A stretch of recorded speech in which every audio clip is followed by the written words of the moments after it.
Sweetwater Valley Farm, I would describe it as being pretty vertically integrated. The farm, I guess, is pretty typical of a lot of dairy farms now. Of course, we're growing corn silage. We're growing some grains also now, and soybeans, corn and soybeans, processing that, and growing hay. And of course, we've also taken in beef cattle too. We're production ag #1, cheese 2, tourism 3. Well, I grew up on a dairy farm. So when I went off to University of Tennessee, I thought maybe I'd do something else. I didn't really plan on farming. As I got along in school, I realized I enjoyed farming. I knew farming, and I felt like I had an opportunity to farm. And I switched over to ag and got a degree in ag economics. Came home and farmed with my dad and brother for about 3 years.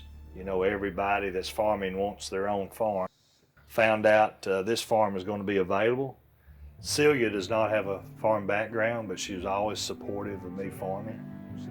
She still signs the payroll checks. She's very involved in the farm.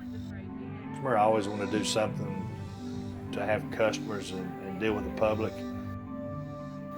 Got the cheese plant built, started cheese production in '98.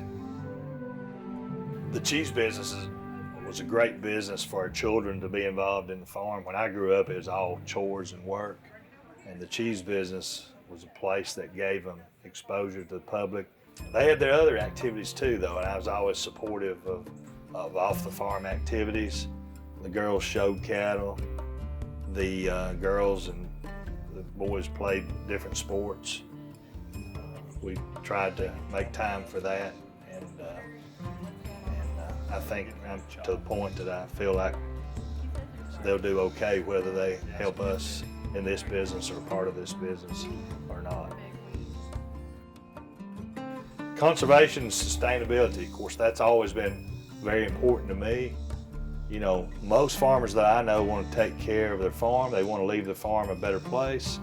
Minimum till, recycle our nutrients, recycle our sand. Those kind of things are very important. One of the latest things we're doing is some of the winter cover crops. We want a smaller carbon footprint.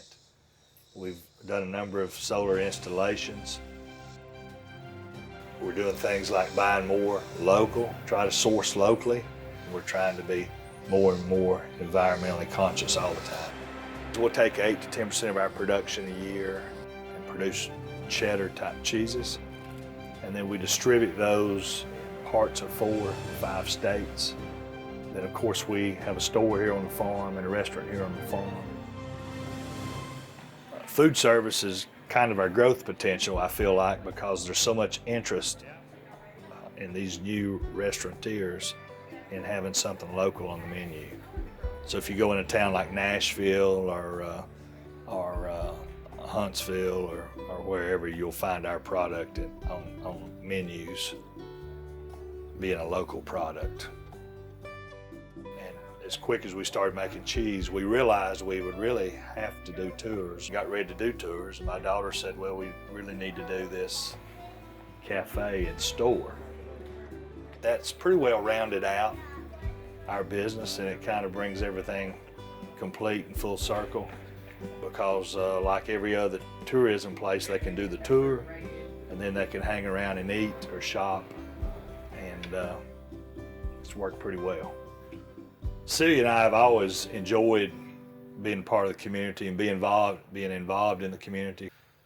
We've always had the third graders to the farm, 600 third graders to the farm on Ag Day, where the 4-H'ers and FFA kids kind of get to run it.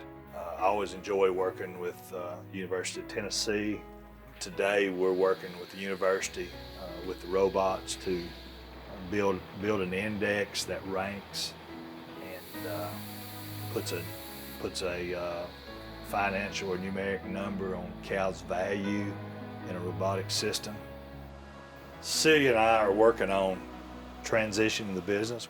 So we're dealing with all those things that all farmers have to deal with as far as those matters go.